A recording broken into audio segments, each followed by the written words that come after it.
Chapter 1, Mishnah 4.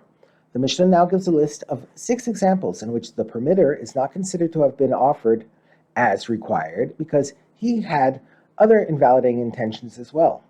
There are 2 other kinds of intentions that invalidate a mincha: the intention to eat the remainder outside its place, and the intention that a sinner's mincha or sota's mincha should be for the sake of another type of mincha, shelo lishma.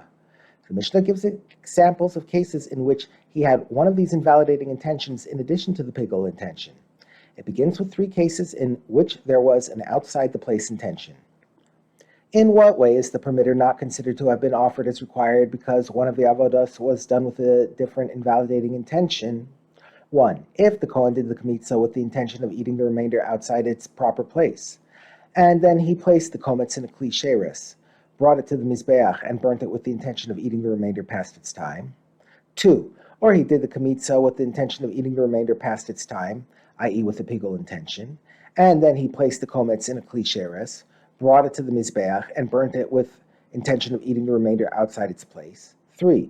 Or he did the kmitza, or placed the kometz in a kli sheres, or brought it to the mizbeach, or burnt it on the mizbeach with the intention of eating the remainder outside its place, while he did all the others with past the time pigul intentions. Before stating the law for the previous 3 cases, the Mishnah goes on to list 3 cases in which a not for its own sake intention was involved along with the pigul intention. 4. Or the Kohen did the kmitza on a sinner's mincha or a sota's mincha not for its own sake but for the sake of a different mincha, which invalidates it. And then he placed the kometz in a kli sheres, brought it to the mizbeach, and burnt it with intention of eating the remainder past its time, pigul. 5. Or he did the kmitza with the intention of eating the remainder past its time, and then he placed the kometz in a kli sheres, brought it to the mizbeach, and burnt it not for its own sake but for the sake of a different mincha. 6. Or he did the kmitza, or placed the kometz in a kli sheres, or brought it to the mizbeach, or burnt it not for its own sake but for the sake of a different mincha, and he had pigul intentions for the other 3 avodos. The Mishnah now gives the ruling for all 6 of these cases. This, i.e. any one of these, is a case where the permitter was not offered as required. In all of these cases, since he did at least one avodah with an invalidating intention other than pigul, the kometz, the permitter, was not offered as required, and the pigul classification therefore does not take effect. Until now, the Mishnah discussed cases where the Kohen had a pigul intention during one avodah and another invalidating intention during another avodah. The Mishnah now discusses cases where he had 2 intentions during a single avodah.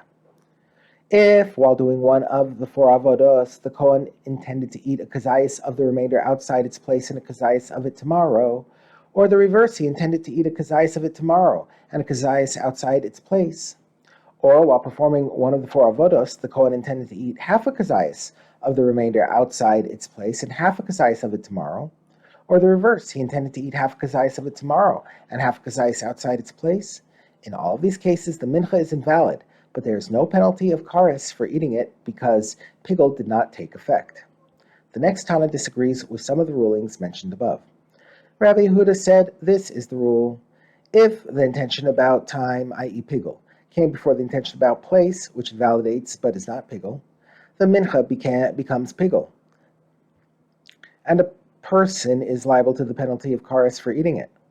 And if the intention about place came before the intention about time, the mincha is invalid, but there is no penalty of kares for eating it.